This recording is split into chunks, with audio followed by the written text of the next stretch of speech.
కాకినాడ నగరంలోకి ప్రవేశించే warp road ముఖద్వారం విస్తరణకు త్వరలో చర్యలు చేపట్టనున్నట్లు నగరపాలక సంస్థ కమిషనర్ ఎన్వివి సత్యనారాయణ తెలిపారు. ఈ సందర్భంగా నగరపాలక సంస్థ అధికారులు కూటమి నాయకులతో కలిసి ఆయన 37వ డివిజన్ లో పర్యటించారు. కాకినాడ ప్రభుత్వ ఆసుపత్రి మెయిన్ గేట్ వద్ద నుండి పాత బస్టాండ్, టీబీ హాస్పిటల్, ఫ్రేజర్పేట వరకు పర్యటించారు. చిరు వ్యాపారులు వారికి కేటాయించిన స్థలంలోని వ్యాపారాలు చేసుకోవాలని కమిషనర్ సత్యనారాయణ సూచించారు. వాటర్ పైప్ లైన్ లీకేజీలను అరికట్టడానికి చర్యలు తీసుకోవడం జరుగుతుందని తెలిపారు. అనంతరం కమిషనర్ సత్యనారాయణ రాష్ట్ర కార్మిక సంక్షేమ బోర్డు డైరెక్టర్ గదుల సాయిబాబా మీడియాతో మాట్లాడారు. కమిషనర్ వెంట హెల్త్ ఆఫీసర్ పృథ్వీచరణ్, 37వ division Telugu Desam party incharge Malladi Gangadharam, sanitary supervisor Rambabu, sanitary ఇన్స్పెక్టర్లు, కార్పొరేషన్ అధికారులు, సిబ్బంది, డివిజన్ సచివాలయ కార్యదర్శులు, సిబ్బంది తదితరులు పాల్గొన్నారు.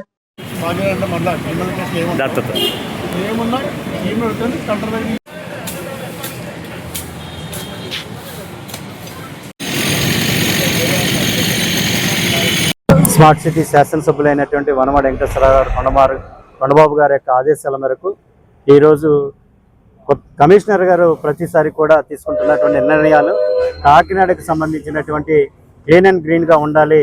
ఏదైతే కొండబాబు గారు ఇది చాలా సుందరమైన నగరంగా తయారు చేయాలన్నారో దానికి సహకారంగా కమిషనర్ గారు కూడా చేయడం చాలా సంతోషదాయకం. ప్రతిరోజు కూడా కమిషనర్ గారు ప్రతి చోటకి వచ్చి ప్రతి ఏరియా కూడా రివ్యూ చేయడం, అక్కడ ఏమి ఇబ్బందులు ఉన్నాయో ఇబ్బందులు అన్నింటినీ కూడా ఉదయాన్నే వచ్చి ఆయన కార్యక్రమాలు చేయడం, ఆయనతో పాటు సిబ్బంది ఉన్నటువంటి ఎంహెచ్ఓ గారు కానీ మిగిలిన వాళ్ళు కానీ అందరూ కూడా రావడం అన్నది కాకినాడలో నగరాన్ని సుందరంగా తీర్చిదిద్దుకోవడానికి చాలా సంతోషదాయకమైన విషయం. అదేవిధంగా గతంలో ఎవరైతే ఉన్నారో గతంలో ఉన్నప్పుడు కమిషనర్ సహకరించకపోయినా దాన్ని కూడా సహకరించుకొని ముందుకు తీసుకెళ్ళడం కొండబాబు గారు ఎమ్మెల్యే గారు చేయడం జరిగింది. అదేవిధంగా ఇప్పుడు వచ్చిన కమిషనర్ గారు మాకు పూర్తిగా సహకారం అందిస్తూ ముందుకెళ్తూ మంచిగా కార్యక్రమాలన్నీ కాకినాడ నగరాన్ని చేయాలని, అలాగే వార్ప్ రోడ్ ఉన్నటువంటి వార్ప్ రోడ్లో కూడా ఫుడ్ కంట్రోల్ కూడా పెట్టాలన్న ఆలోచనలో విధానంలో ఎమ్మెల్యే గారు ఉన్నారు. దాన్ని కూడా కంట్రోల్ చేసి దాన్ని కూడా అక్కడున్న వాళ్ళని తీసి వేరే చోట పెట్టడం కూడా జరుగుతుంది. వాళ్ళు కూడా దయచేసి వేరేగా అపార్థం చేసుకోకుండా మాకు సహకరించి అక్కడ కూడా వేకేట్ చేయాలని కోరుకుంటున్నాం. మన ఎంహెచ్ఓ పంపించి క్లీనప్ ఆ రెండు కూడా మనం పర్సూ చేస్తామండి. ఇక తర్వాత ఈ మెయిన్ రోడ్డుకి వచ్చేది వార్ప్ రోడ్డు. ఈ వార్ప్ రోడ్లో ఈ ఫుట్పాత్ మీద అంతా కూడా కొంతమంది ఆక్రమించేసి ఇక్కడ బస్ షెల్టర్లో కాపరేట్ చేస్తున్నారు. దానివల్ల ఎంత డిస్పోతుందో తీయించేసాము. అదేవిధంగా కొన్ని మెషిన్స్ అన్ని పెట్టేసి చాలా ఇబ్బంది పడుతున్నారు. ట్రీస్ కూడా మొలిసిపోయి ఇబ్బందిగా ఉంది. ఇవన్నీ కూడా రిమూవ్ చేస్తున్నాం. అదేవిధంగా కచేరిపేటలో కూడా గతంలో ఒక టాయిలెట్ ఉండేది, దాన్ని రిపేర్ చేయమని మన ఏఈ అనిల్ కుమార్ని చెప్పడం జరిగింది. ఆయన వెళ్ళి ఈరోజు ఎస్టిమేషన్ చేసి పట్టుకొచ్చినట్టయితే దానికి వెంటనే మనం తగిన మంజూరు చేస్తాము. ఎందుకంటే టాయిలెట్ పాడైపోయిన టాయిలెట్ అక్కడ అదే ఉంది. 2 సార్లు చెప్పాను, అయినప్పటికీ పర్సూ చేయలేదు. ఈరోజు అనిల్ ఎక్కడున్నారు, you have to go and personally along with the elders make it plan estimate submit. అదేవిధంగా ఈ రోడ్డు ఆనుకుని మనకి Kakinada gate way to the Kakinada ఇది ఒక వే ఎక్కడి నుంచి మనకి వచ్చేవాళ్ళం కోనసీమ జిల్లా నుంచి కానీ ఇతర జిల్లా నుంచి వచ్చే గేట్ వే కాకినాడ ఈ రోడ్డు కొంచెం ఫ్లెక్సీలు అది పెట్టేసుకున్న దయించి ఫ్లెక్సీ తొలగించవలసిందిగా నాయకులందరినీ కూడా రిక్వెస్ట్ చేస్తున్నాం.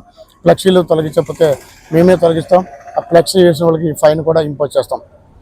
పదే చెప్తున్నప్పటికీ కూడా కొంతమంది ఫ్లెక్సీలు వేస్ట్ చేస్తున్నారు కానీ మనకు తీయట్లేదు. అది కొంచెం బర్డెన్ అయిపోతుంది, తీయడానికి తీసుకొస్తుంటే కోరుచున్నాం. అదేవిధంగా ఈ మెయిన్ రోడ్డుకు అనుకున్న ఇటుపక్కన అటుపక్కన ఉన్న కొన్ని బిషెస్ అన్న కూడా చేస్తున్నాం. అంటే మెయిన్కి ఆరోగ్యం మహాభాగ్యం అని మనం అంటున్నాం. జనరల్ హాస్పిటల్ ఎదురు నుంచి ఈరోజు ప్రత్యేక డ్రైవ్ పెట్టాము. వారు కూడా కొన్ని షాపులు ఎదురుకు వచ్చేస్తున్నాయి, మీరే చూసారు. షాపులను కూడా వెనక్కి పెట్టాం. ఎవరు 80% కూడా ఆ ట్రీస్ దాటి ఎవరు కూడా షాప్ పెడతాకి వీలు.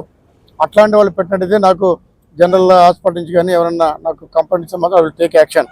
అదేవిధంగా శానిటరీ ఇన్స్పెక్టర్ కూడా చెప్పేది ఏంటంటే 80% కూడా కొంచెం మార్జిన్ ఉంది, గోడక ఆనుకుని అవతలే కుండలు తప్పించి ట్రీస్ దాటి పబ్లిక్ ఇన్కన్వీనియన్స్ విధంగా ఎవరైతే బడ్డీలు కానీ కొట్లు కానీ కొడితే మాత్రం వాళ్ళపైన యాక్షన్ ఉంటుంది, ఇవన్నీ రిమూవ్ చేసేస్తామండి. అది ఒకటి మనం పబ్లిక్ చేస్తున్నాము. తర్వాత ఇంకొకటి ఏంటంటే మనకి ఈ ప్రాపర్టీ ట్యాక్స్, వాటర్ ట్యాక్స్ కూడా మనం కలెక్ట్ చేయాల్సిన బాధ్యత ఉంది. ముఖ్యంగా మరి అందరూ కూడా చాలా బాగా కోఆపరేట్ చేసి ఈ ప్రాపర్టీ ట్యాక్స్ అదేవిధంగా మరి వాటర్ ట్యాక్స్ కూడా చెల్లించవలసిందిగా ఫస్ట్ రౌండ్గా మిమ్మల్ని అందరూ కూడా రిక్వెస్ట్ చేస్తున్నాము.